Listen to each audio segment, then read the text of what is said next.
Patching things up, written by Ghosts and Posts. You awoke to the smell of something burning, and your eyes quickly shut open as you tumbled out of bed.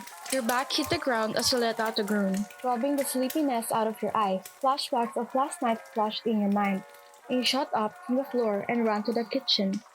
Smoke filled the kitchen, and you slid open the window above the sink for some fresh air. You spotted Toya amongst the fog, a pan filled with bacon and eggs sizzling on the stove.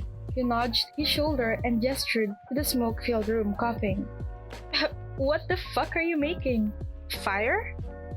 It's been a while since I've made you breakfast, alright? Give me a break, he said, turning off the burner and sliding the bacon and eggs onto two different plates. You closed your eyes for a moment. You didn't have to.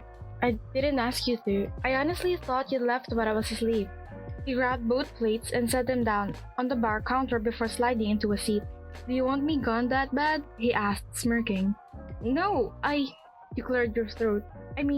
I just assumed you had villain things to attend to and such.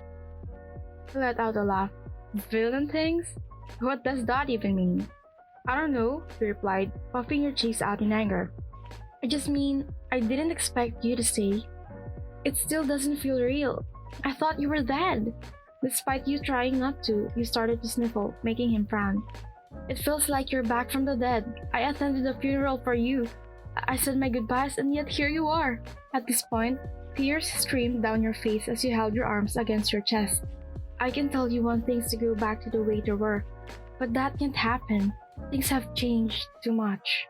He stood up from the stool and walked over, wrapping his arms around you. He smelled like burnt food and you let out a small laugh. He was trying his hardest to win your affections back, but you couldn't help but hesitate. Nothing I can say will ever make what I've done okay. I know that. I can't just walk away now either. You are the only person I have left who knows I'm still alive, and I'm still in love with you, YN. You buried your face into the old band tee he was wearing, moving your arms to wrap around his waist tightly. I just don't want to get my hopes up. I'm happier that I've been in a while, but what if you leave today and never come back? He moved a hand to softly grip your chin and brought your head up to make eye contact.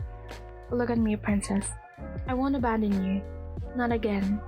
Not ever again. Your lips formed a hesitant smile. How can you say that? You could die and I wouldn't know. I hate the fact you're a villain, Toya. I hate it so much. I wish you could stay with me forever instead of going back there. You shook your head, pulling away from his grasp and taking a seat on a stool. But I know that this is a choice you made for a valid reason, and I couldn't ask you to drop everything. But just, I guess, enjoy the time we have now, and figure everything out later. He took a seat beside you and you two ate in silence. Everything tasted vaguely like smoke and you let out a sigh. He still sucked at cooking. I moved you to your bed, by the way, he spoke in between bites. I slept on the couch. You glanced at him, rolling your eyes. My bed is more than big enough for two, moron. I see. Your caring nicknames haven't changed, he said, grabbing both now empty plates to bring them to the sink. Would it hurt to call me something nice for a change? Oh, sorry, you said sarcastically. What names should I be calling you? He looked over his shoulder, hands still scrubbing the dishes. Oh, I don't know. Your knight in shining armor, babe, sweetie, the best sex you've ever. You interrupted his monologue by throwing an apple from the fruit bowl at him, face red. Shut up, moron. That wasn't very nice. It wasn't supposed to be. Now stop cleaning the dishes like you live here. I can do it. When you got up and attempted to push him aside, he didn't budge. Would you just sit down, moron? I got it. No. You let out an exasperated sigh before grabbing him by his shoulder and looking him in the eye. Would you just sit down, babe? I got it. Better, but no. You smacked his chest before crossing your arms. I'm not saying the last one. Now move. He simply opened the dishwasher before placing the dirty dishes inside. Too late. I'm already done.